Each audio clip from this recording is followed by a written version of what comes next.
if you've ever seen the people who created Nazi, they're little dark, little misshapen, worm-like looking people, and they're all talking about blonde supermen and the master race. You know, they're all out of their minds. People out of a lunatic asylum. But that's what's so dangerous of people like Nietzsche to feed Nietzsche to, you know, little pathetic people. And that's what happened in Europe in the 1920s and the 1930s. But Nietzsche was also inspiring a lot of artists. James Joyce is totally Nietzschean, if you've ever read James Joyce. The whole end of Ulysses is Nietzschean. The affirmation, yes, yes, yes, the artist who's going to create the meaning of the world.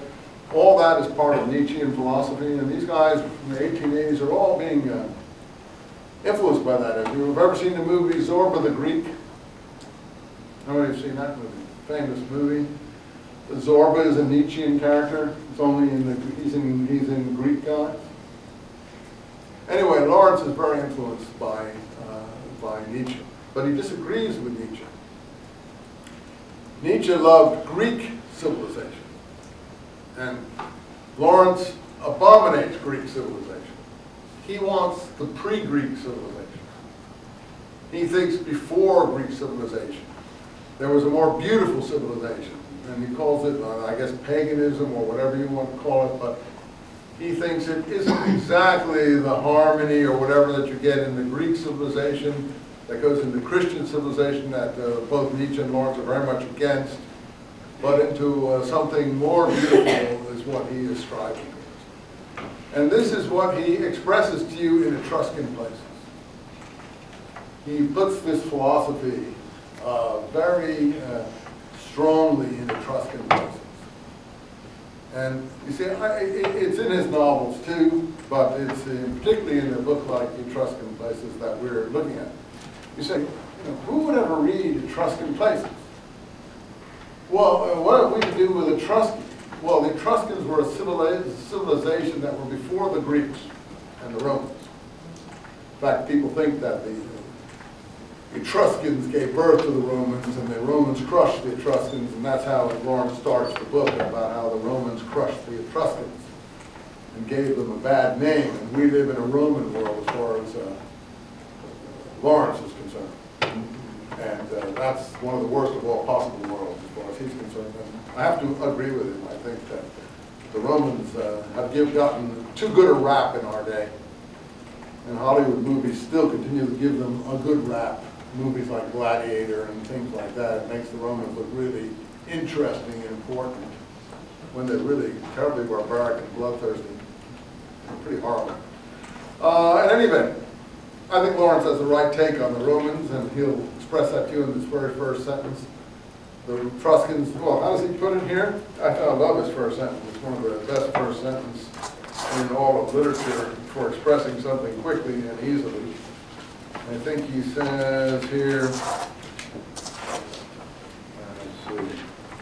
The Etruscans, as everyone knows, were the people who occupied the middle of Italy in early Roman days, and whom the Romans, in their usual neighborly fashion, wiped out entirely in order to make room for Rome with a very big R.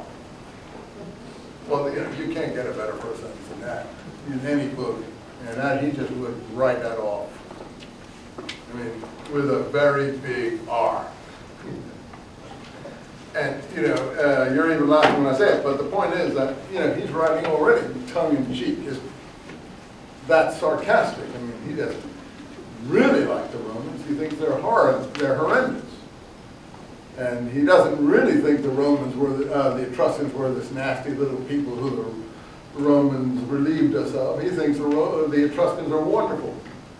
But he turns it all around in a sarcastic way and starts his book out like that and totally captivating. Well, that's the thing about Lawrence.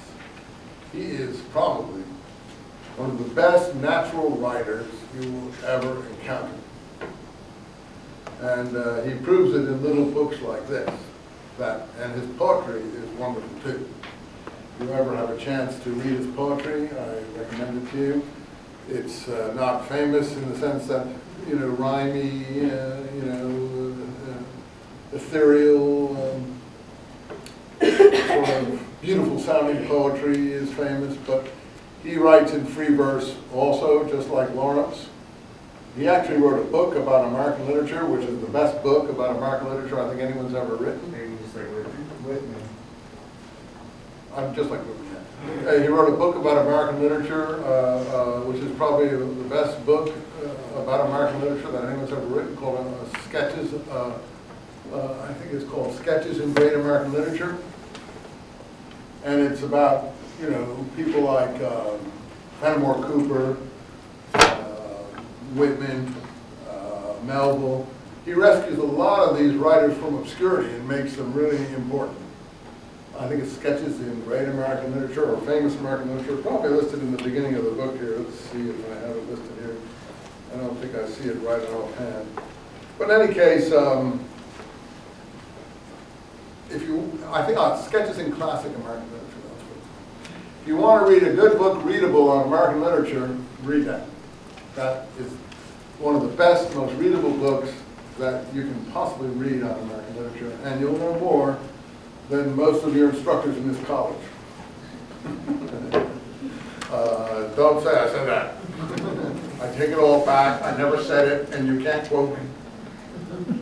Still, you'll know more than most of such people will know, because Lawrence is a genius, and he's self-taught. He comes from a lower middle-class family in the Midlands of England. And let me finish one last point before I go back to where he comes from, and the Nietzsche thing and things like that. He not only is responsible for the sexual revolution, if you want to call it that we all now think as a given in our society, but he is, to some extent, probably one of the first real environmentalists.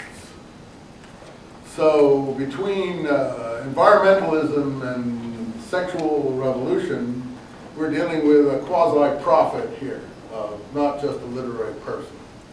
And in his prose, you can see that he's a prophetic, natural prophetic sort of person, a Whitman-like person, if you want to call him that. And he's proclaiming another sort of religion. The reason that I am treating him in this class is I think his writings are particularly important for what occurred in American culture. Even though he's not responsible for everything that occurred in American culture, still he has a great, triggering effect on lots of currents that are very much part of us in the present day. So if you don't think he's an environmentalist, I can give you another book that he wrote in Taos, New Mexico.